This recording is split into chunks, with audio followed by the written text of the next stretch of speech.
이 시간은 지난주에 이어서 레위기 강해 제4장을 모셨습니다.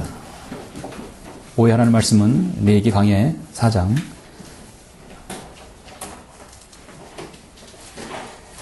오늘은 본문은 4장 1절로 12절까지 보도록 하겠습니다.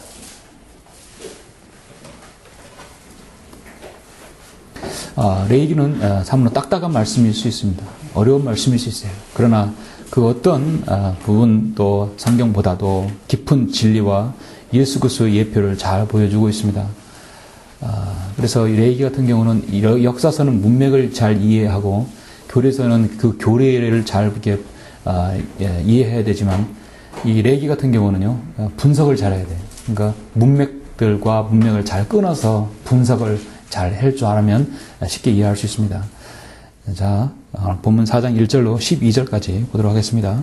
주께서 모세에게 일러 말씀하시기를 이스라엘 자손에게 고하여 말하라. 만일 어떤 사람이 무지로 인하여 마땅히 해서는 안 되는 일에 관한 주의 명령들을 거역하여 그중 어떤 일을 어겨 행함으로써 범죄하면 이렇게 할지니라. 만일 기름 부음을 받은 제사장이 백성의 죄에 따라 죄를 지으면 그때는 그가 범한 자기 죄로 인하여 흠없는 어린 수송아지를 가져와서 주께 속죄 제물로 드릴지니라. 그런 수송아지를 주 앞 회중 성막문에 끌고 와서 그 수송아지 머리에 안수하고 주 앞에서 그 수송아지를 잡을 것이요. 기름 부음을 받은 제사장은 그 수송아지 피를 취하여 회중의 성막에 가져와서 손가락으로 그 피를 적셔 황성소의 휘장 앞 주 앞에서 7번 피를 뿌릴 것이며 또 그 제사장은 회중의 성막 안에 있는 주 앞 향제단의 뿔에 그 피에서 약간을 바르고 그 송아지의 모든 피를 회중의 성막문에 있는 번제단 밑에 쏟을지니라. 또 그는 속죄제물로 드린 송아지의 모든 기름을 떼어낼지니 내장을 덮고 있는 기름과 내장 위의 모든 기름과 옆구리에 붙은 두 콩팥과 그 위에 있는 기름과 간 위의 커플을 콩팥과 함께 떼어내되 화목제 희생제물인 수송아지에서 떼는 것과 같이 할 것이요. 제사장은 번제단 위에서 그것들을 불사를지니라. 그 수송아지 가죽과 그 모든 고기와 그 머리와 그 다리와 그 내장과 그 똥, 즉 수송아지 전체를 그는 진영 밖 재버리는 곳인 깨끗한 곳으로 옮겨 나무 위에서 불로 사르되 재버리는 곳에서 그를 사를지니라. 아멘. 오늘 12절까지 첫 번째 단락은 기름 부음을 받은 제사장의 죄를 용서받는 법을 제시하였습니다. 우리는 지난주에 이어서 레위기 강해 제4장을 보도록 하겠습니다. 오늘 4장의 제목은 속죄제, 영원한 구속을 이루신 그리스도, 영원한 구속을 이루신 그리스도라는 제목으로 강해 설교를 하겠습니다. 구약의 율법 시대에 율법이 갖는 이치 중에 우리가 간과해서는 안 될 매우 중요한 것은 율법은 죄 용서를 할 수 있고 성결에 관한 규례가 있다는 것입니다. 이따가 제시하겠지만 율법은 죄 용서가 있게 되고 거기에 성결을 하게 됩니다. 깨끗게 하는 원리가 들어 있습니다. 구약 시대는 아직 예수 그리스도의 피가 뿌려지지 않았기 때문에 율법을 행하는 것이 최상입니다. 그것이 바로 구별된 이스라엘에게 향하신 하나님 말씀입니다. 오늘날 이 시대에 구별된 우리 그리스도인은 이 신약시대 신약성경 사도 바울 서신서대로 우리가 실행하는 거죠. 바로 예수 그리스도의 피 뿌림으로 인하여 우리가 죄 용서받고 또 성결케 되는 것입니다. 구약의 이런 율법은 국가 사회적인 규례라기보다는 개인적인 규례까지 적용할 수 있고 다른 말로 하면 개인적인 죄들 그 죄를 속죄함과 동시에 구원과 관련된 율법의 중요한 사항들이었습니다. 그렇다면 과연 율법 시대에 그들은 어떻게 그들은 구원할 힘을 얻었고 어떻게 구원받았는 것인가? 로마서 3장 20절에 보면 율법의 행위로는 그 앞에 의롭게 될 육체가 없다고 말씀하고 있습니다. 또한 율법을 모두 지키다가 한 가지만 범해도 범죄를 전체를 범한 것 같다고 야고보서 2장 10절에서 말씀하고 있습니다. 그렇다면 누가 율법을 감히 율법으로 구원을 받을 수 있을까요? 하나님께서는요 죄를 용서한 부분에 있어서는 자비롭다고 말씀하죠. 은혜는 우리가 받을 자격이 없는 걸 주시는 것입니다. 우리가 죄 용서하는 부분에 있어서 하나님의 성품은 자비로우신 하나님입니다. 자비로우신 하나님께서는 이스라엘 백성에게 죄 용서의 방법을 여러 가지로 제시하셨습니다. 그 죄를 용서받는 제사, 바로 그것이 속죄 제사입니다. 오늘 말씀의 레위기 4장은 속죄 제사입니다. 당시 율법 시대에는 예수 그리스도의 피보다는 못하였지만 동물들의 피가 구약 시대의 죄들을 정결케 하는 용서하는 도구가 되었습니다. 그들은 동물들의 피를 흘림으로써 죄를 용서받고 또 구원받았습니다.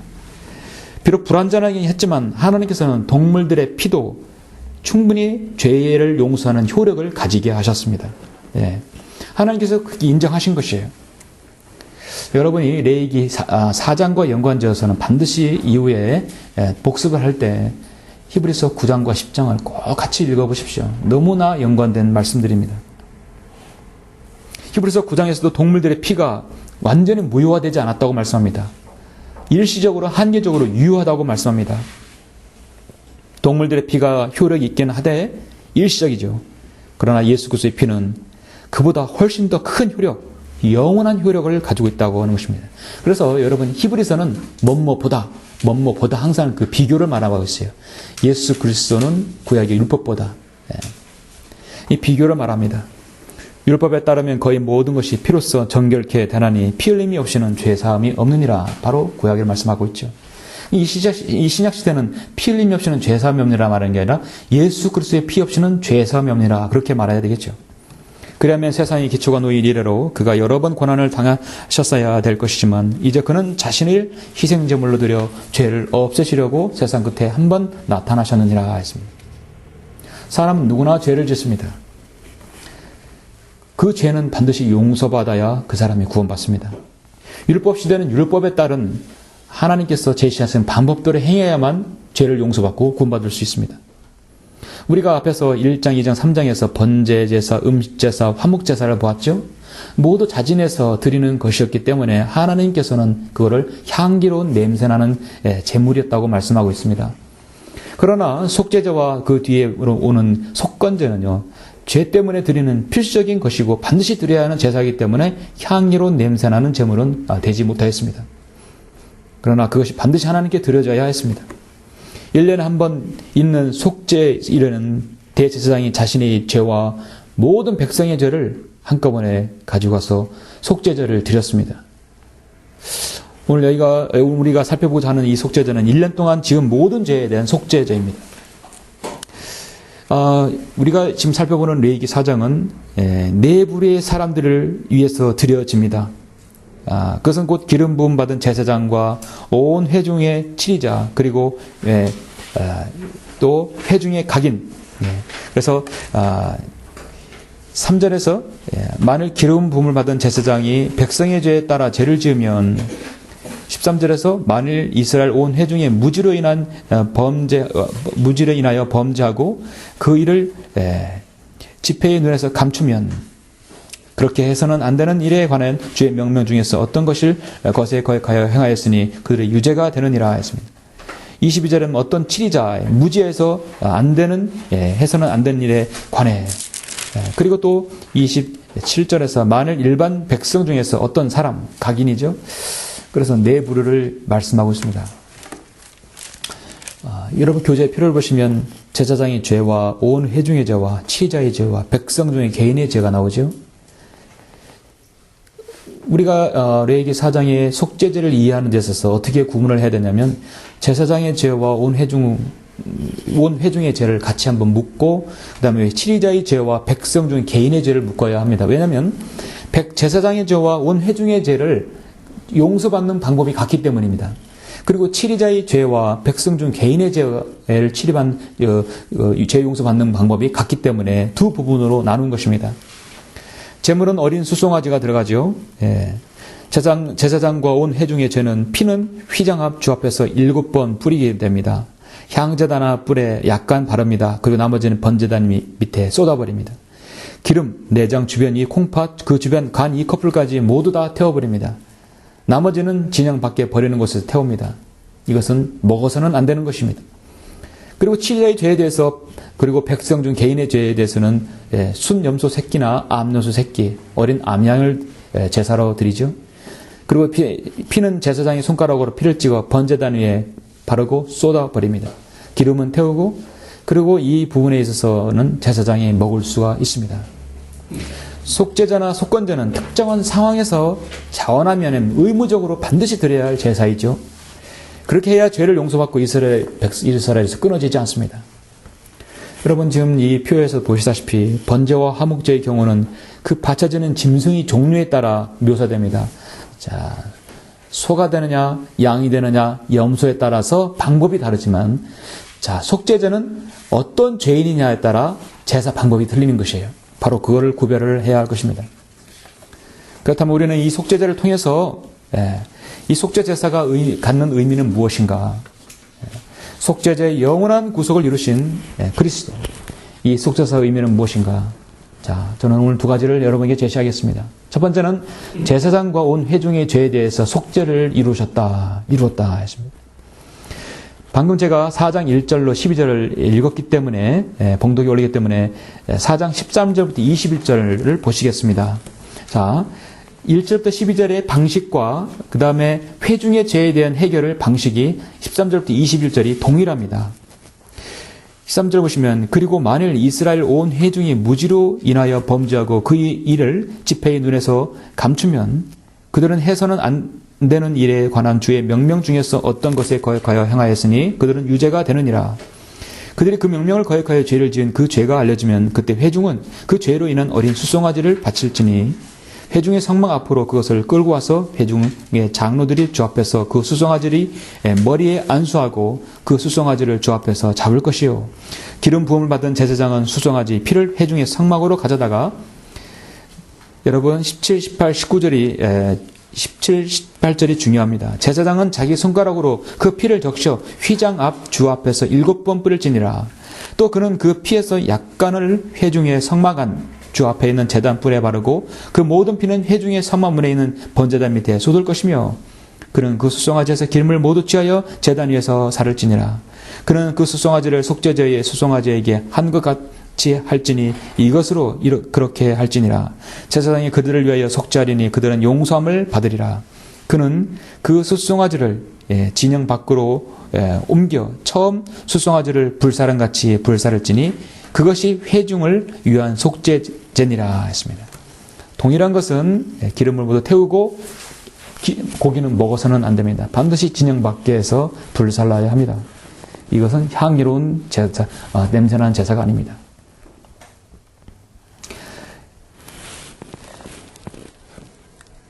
(2절에서) 만일 기름 부음 받은 제사장 범죄하면, 또 13절에서 만일 이스라엘 온 회중이 범죄하면, 자, 어린 수송아지를 끌어다가 머리에 안수하고 그것을 잡아야 했고, 어린 수송아지를 끌어다가 회중의 대표적인 장로들이 그 머리에 안수하고 잡았습니다. 자, 안수했다는 것은 무엇입니까?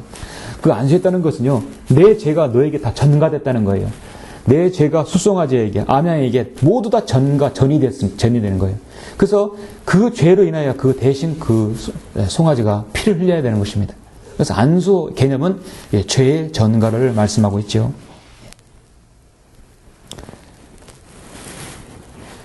출애굽기 30장 10절에 보면 1년에 한 번씩 드린 속죄제가 나오죠. 아론은 1년에 한 번씩 속죄하는 속죄제의 피로 그 뿔들 위에 속죄하며 너희 대대에 걸쳐 1년에 한 번씩 그 위에 속죄할지니라. 이 제단은 주께 지극히 거룩하니라 했습니다. 여러분, 레위기 4장에서 우리가 알 수 있는 건 무엇입니까? 처음에 기름 부음 받은 제사장인 범죄했고, 이스라엘 온 회중이 범죄했고, 22절에서 만일 치리자가 범죄했고, 만일 일반 백성 중에 한 사람이 범죄했으면, 여러분, 이스라엘 백성에 죄 안 진 사람 어디 있습니까? 제사장도, 죄를 담당하는 제사장도, 백성의 치리를 담당하는 왕들과 족장들, 그 지파장들도 죄를 범하는 것이에요. 온 회중이 범죄하고 모든 사람이 각인이 범죄했다면 이스라엘 백성은 모두 다 죄 짓지 않은 사람이 없다는 것이에요. 우리가 사장을 통해서 알 수 있는 것은 로마서 3장 10절 말씀처럼 기록된 바와 같으니 의인은 없나니 없도다. 한 사람도 없다는 걸 알 수 있어요. 4장 2절에서 그중 어떤 일을 어떻게 어겨 행함으로써 범죄하면 이렇게 할지니라. 범죄하면 이렇게 할지니라. 그래서 마지막 절에 보면은 제사장의 그가 범한 그의 죄를 위하여 속죄하리니 그가 용서함을 받으리라. 자, 모든 죄인은 죄 용서함을 받아야 합니다. 구약시대는 율법을 이렇게 함으로써 반드시 용서받아야 합니다. 깨닫는 자도 없고 하나님을 찾는 자도 없도다. 이 세상의 상황이 그렇습니다. 이 세상은 모두가 탈선하여 함께 무익하게 되었으며 선을 행하는 자가 없으니 없도다. 한 사람도 없다. 모든 사람이 죄인입니다. 제사장도 죄인이고 치리자도 죄인이고 백성도 모든 각인이 다 죄를 용서받아야 할 죄인입니다. 우리는 여기서 세 가지 사실을 알 수 있는데요. 지도자는 그 이상의 저만한 그 책임이 반드시 뒤따른다는 사실을 알아야 합니다. 죄의 심각성은 전염성을 띠고 있습니다. 제사장이든 왕이든 다 범죄하게 되어 있어요. 그리고 이 땅에 있는 제사장은요, 늘 불안하고 언제나 흙으로 만들어진 죄인이라는 사실을 우리는 알 수 있습니다. 오늘날 로마 가톨릭을 한번 보시면 죄를 누구에게 고백하고 용서를 빕니까? 고해 성사를. 결혼도 하지 않는 신부에게 죄를 고백하고 용서를 빌어요. 얼마나 여러분 문제가 심각합니까? 구약에는 제사장도요, 죄인이고 다 죄 용서함이 필요했던 것입니다. 히브리서 9장에서는 특히 백성들의 죄를 담당하는 제사장의 죄와 회중 전체의 죄에 대해서 아주 구별해서 잘 제시하고 있어요. 자, 속죄 제사에서 드리는 사람들의 차이점은 무엇인가? 이것이 포인트인데 이 포인트를 잘 알아야 할 것입니다. 자, 속죄 제사의 차이점이 뭐냐면 반드시 알아야 되는 것이 이 피를 어떻게 처리하는가, 그리고 이 몸을 고기를 어떻게 처리하는가를 알아야 합니다. 잘 그거를 구별해야 알아야 합니다. 첫째는 피를 처리하는 법은요, 기름 부음을 받은 제사장과 온 회중을 위해 잡은 희생의 피는 제사장이 가지고 성막에 들어가서 손가락에 피를 적시어 성소 휘장 앞에 7번 피를 뿌리라 했습니다. 자, 여러분 6절에 보니까 손가락으로 그 피를 적셔 성소 휘장 앞 주 앞에서 7번 피를 뿌릴 것이며, 6절은 바로 지성소로 들어가가지고 피를 뿌리라 했어요. 17절에서도 마찬가지입니다. 제사장은 자기 손가락으로 그 피를 적셔 휘장 앞 주 앞에서 7번 뿌릴지니라. 아주 중요한 의미예요. 그 피를요, 지성소까지 지성소는 아무나 들어가면 죽습니다. 들어가서 뿌리는 것입니다. 여러분 성경에서 7이라는 숫자는 무엇입니까? 완전함이죠. 신성을 의미하는 것입니다. 따라서 성소한 휘장 앞에다가 7번 피를 뿌렸다는 것은 희생제물의 피로 말미암아 구속의 완전함, 신성함을, 또 완전한 회복을, 용서함을 나타냅니다. 예시하는 것입니다. 그러므로 신약시대에 이르러 이것이 십자가상에서 뿌려진 예수 그리스도의 보혈로 말미암아 모든 죄가 단번에 완전히 영원히 속죄되었다는 사실을 보여주고 있습니다. 그리고 그 다음에는요, 7절에 보니까 또 그 제사장은 회중의 성막 안에 있는 주앞 향제단의 뿔에 그 피에서 약간을 바르고, 그 다음에는 지성소에 나와서 성소에 있는 향제단의 뿔에 피를 바르는 것입니다. 여러분, 클라스 라켄의 성막 여러분 보신 적 있으십니까? 지성소는 영을 뜻하고 성소는 혼을 뜻하고, 바로 뜰은 너 흙먼지가 자욱한, 늘 이렇게 죄가 묶여있는 흙먼지를 자욱한 바로 뜰을 보시죠. 뜰은 바로 인간의 육체를 상징합니다. 그래서 영, 혼, 몸으로 나눠질 수 있습니다. 성소는 혼에 해당합니다. 지성소는 영에 해당합니다. 향제단이나 번제단의 뿔에 피를 바르는 행위는요, 하나님의 능력이 크게 임하기를, 그리고 구원의 은총을, 바로 죄 용서의 은총을 간절히 바란다는 의미가 내포되어 있죠. 그리고 마지막으로 그 소송하지 모든 피를 회중이 성막문에 있는 번제단 밑에 쏟을지니라. 바깥 뜰에 있는 번제단 밑에 쏟아내는 것입니다. 자, 뜰은 몸을 해당하죠. 속죄제사의 핵심인 피를 뿌리는 것입니다. 그 나머지 피는 전부 성소 밖 번제단 밑에 쏟아 붓는 것은 제사에 쓰고 남은 피를 땅에 쏟아 땅속으로 스며들게 하는 행위는 피의 신성을 보존시켜 예수 그리스도의 보혈을 상징하는 피를 경시한다거나 모독당하지 않기 위함인 것입니다. 둘째 성막은 대제사장이 1년에 한 번씩 운차 들어가되 피 없이는 들어가지 아니하였으니 이 피는 자기 자신과 백성들의 잘못을 위해서 드렸던 것이라. 히브리서 9장 10절에서 말씀하고 있어요. 그러니까 대제사장이요, 피를 지성소에다가 성소에다가 뜰에다가 각각 뿌렸다는 것입니다. 이것은 예수 그리스도께서 이루신 완전한 용서를 보여줍니다. 주님께서 자신의 피로 하늘의 성소에 들어가시고 죄인들을 단번에 속죄하신 것을 보여줍니다. 여러분, 인간의 죄가 용서되려면요, 무엇보다도 자신이 어떠한 존재로 만들어지는지를 알아야겠죠? 여러분, 그래서 영혼 몸은 매우 중요합니다. 여러분, 복음 전할 때 영혼 몸 구별해서 전하시죠? 인간의 육체는 그야말로 그 죄 자체입니다.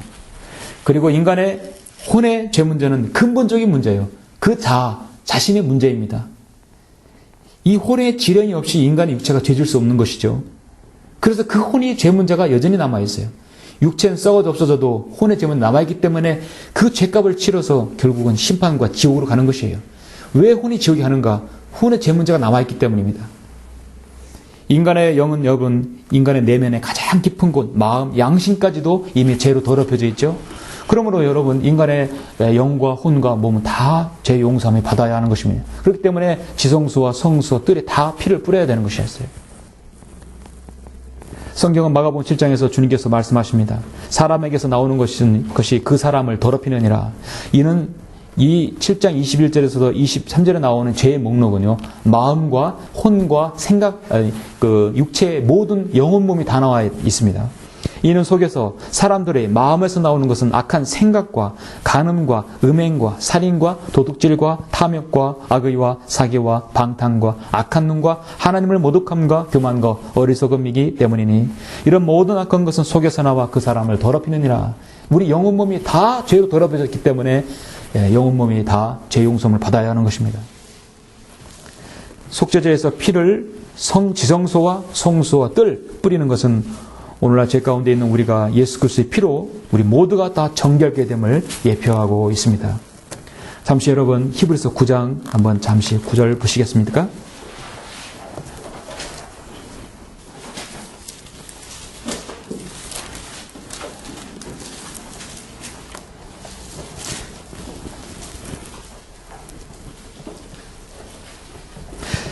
구장 9절, 그것은 현재를 위한 모형이니 그에 따라 예물들과 희생제물들을 드려도 양심에 관해서는 섬긴 자를 온전케 할 수 없었도다. 당시 양심에 관해서는 어쩔 수 없었어요. 성령께서 이것을 통해 보여주시는 것은 첫째 성막이 서 있는 동안에도 지성소로 들어가는 길이 아직 나타나지 않았다는 것이라. 그것은 현재를 위한 모형이었다겠습니다. 그에 따라 예물들과 희생제물을 드려도 양심에 관해서는 섬긴 자를 온전히 할 수 없었도다. 이 예배는 오직 먹는 것과 마시는 것, 여러 가지 씻는 것과 육신의 율례들에 근거한 것으로 이것들은 개혁의 때까지만 부과한 것이로다. 이 개혁은 바로 예수님의 초림이죠. 14절에 여러분 보시면, 하물며 영원하신 성령을 통하여 흠없는 자신을 하나님께 드린 그리스도의 피가 어찌 죽은 행실에서 너희 양심을 정결케 하여 살아계신 하나님을 섬기지 못하겠느냐 하시. 너희 양심을 정결케 한다겠어요. 자, 양심을 정결케 하는 말이 여러분 10장에서도 한번 나오죠? 10장 22절 한번 보시면 여러분, 우리가 믿음의 온전한 확신 가운데서 진실한 마음으로 다가가자. 진실한 마음으로 다가가자. 예수 그리스도를 영접하려면요, 진실한 마음으로 다가가야 돼. 마음으로 영접해야 돼. 입으로만 이렇게 영접 기도하면 소용없습니다. 진실한 마음으로 해야 합니다. 이는 우리의 마음은 핏부림을 받아 악한 양심으로부터 깨끗해졌고 우리의 몸은 순수한 물로 씻겨졌기 때문이라. 아멘. 자, 예수 그리스도의 핏부림으로 인하여 악한 양심으로부터 깨끗해졌다는 것이, 우리의 몸은 순수한 물로 씻겨졌기 때문이라. 바로 예수 그리스도의 피로 인하여 우리는 영혼 몸이 정결되게 된 것입니다. 그리고 이 희생제사가 1년에 한 번 있다는 것은요, 예표적으로 모든 죄에 대해서 단번 속죄를 상징합니다. 1년 동안 지은 죄를 이 속죄제로 인하여서 단번에 다 용서했다는 것이에요. 우리가 예수 그리스도를 영접하는 그 순간은 자기에 있는 모든 평생에 있는 죄 문제, 미래에 있는 그 죄 문제까지 한 번에 다 제거하셨다는 의미를 가지고 있습니다. 우리 주 예수 그리스도의 그 효력은 얼마나 막강합니까? 한번 영접하기만 하면 그 사람의 과거와 미래, 현재와 미래의 죄를 싹 제거하시키는 것이에요. 그 위에 죄를 졌다면 자백만 하면 되는 것이에요. 염소와 송아지의 피로 아니하고 오직 자신의 피로 한 번 성소에 들어가셔서 우리를 위하여 영원한 구속을 이루셨느니라. 9장 12절 말씀하고 있습니다. 그래서 피는 이렇게 지성소, 성소, 뜰로 이렇게 뿌려졌어요.